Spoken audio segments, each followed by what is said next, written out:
you've mentioned it several times. Like everybody in our space has a shtick or a name for something, and I like some better than others.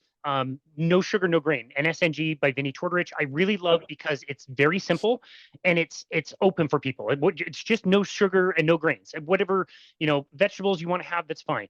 I'm not the hugest fan of plants are trying to kill you. I think of it a little bit differently, and I know you do as well. Plants are just trying to defend themselves. It's more entitled that than plants are trying to kill you. And I have to Yeah. say, not to keep pumping your tires, but I really love the way you describe it, which is just a proper human diet. How would you explain to somebody what the proper human diet actually consists of? So a proper human diet consists of foods that are, number one, ancestrally appropriate, meaning that humans have eaten this food for thousands of years. Number two, a proper human diet is nutrient dense. And I have a problem with using the word food as loosely as many doctors and dietitians and health influencers use it. I think the word food has a very specific definition. Okay. And I think if we all started kind of holding people's feet to the fire when they say things like, oh, any food is fine, all foods are healthy. Well, if you consider Lucky Charms, if you consider Lucky Charms to fit the criteria for the definition of the word food for human beings, then you and I have a problem. Food is nutrient dense. Food is ancestrally appropriate. A proper human diet does not cause inflammation nor chronic disease. And so if the food that you're recommending causes inflammation or causes type 2 diabetes, by definition, in my opinion, that's not food. Does that make sense, Casey?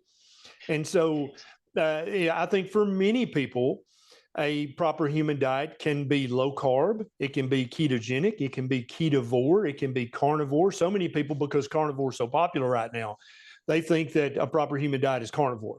And a carnivore diet is on the proper human diet spectrum. But I have to say this blatantly, or people will think I'm the carnivore doctor, and I am carnivore personally. But I don't think everybody else has to be. Remember earlier I told you I fatten and develop type 2 diabetes very easily. And so I have to be carnivore, or I'd be carrying around an extra 20 or 30 pounds, even on keto. And so I have to be a carnivore, but that doesn't mean everybody needs to. I think millions of people, if they just lowered the carbohydrate intake down to low carb, which is under 100 total grams a day, real whole foods, nothing made by Kellogg's, nothing that contains vegetable seed oils, nothing that contains added sugar, nothing that contains grains. I love Vinnie's no sugar, no grains. I think that's, for many people, that's a great first step, right? But I don't think it carries most people as far as they want to go or need to go.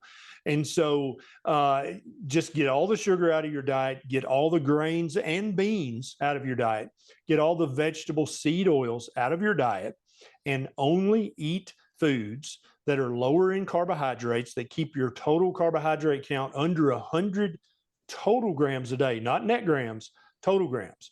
And so many of the keto food manufacturers now, they got keto bread, keto cake, keto pie. I'm surprised they don't have keto toilet paper, but they want to talk about net carbs, don't they?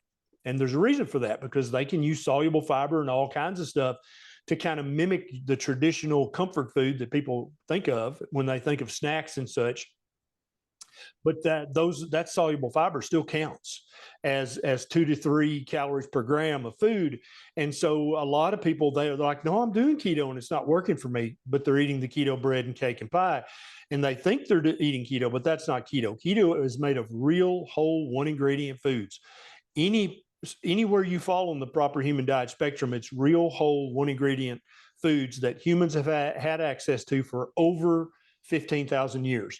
And a lot of people say, well, why 15,000 years? Well, because there was something that happened to humanity about 12,000 years ago called the agricultural de-evolution, which a lot of people think that was a great revolution, great breakthrough. No, man, now we can have banks and fiat money, and we can have slaves, and we can have rulers and emperors and kings.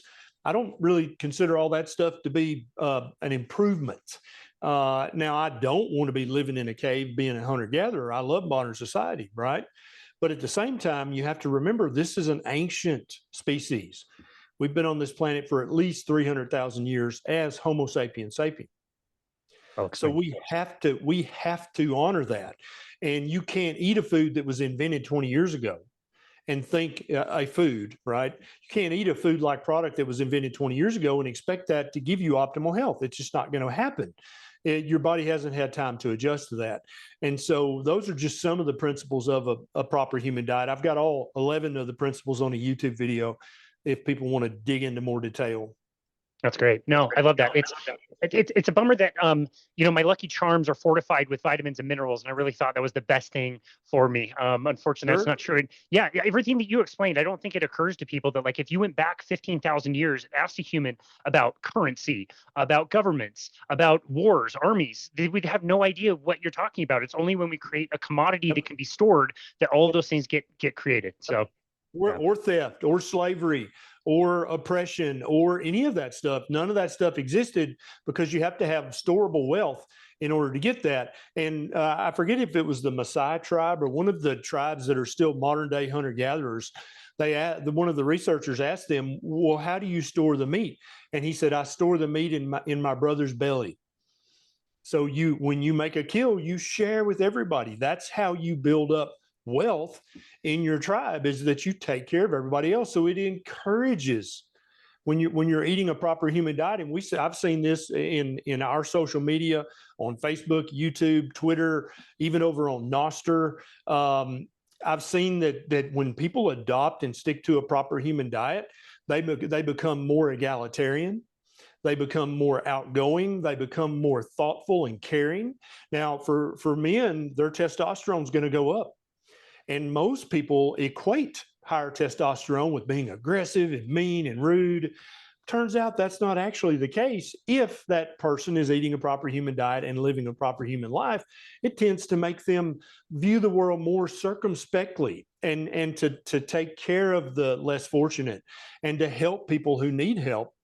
That's kind of the I don't know, that to me, that's the apex of being a human, is being dangerous, being strong, being fast, being intelligent, but using those powers for good, not for evil.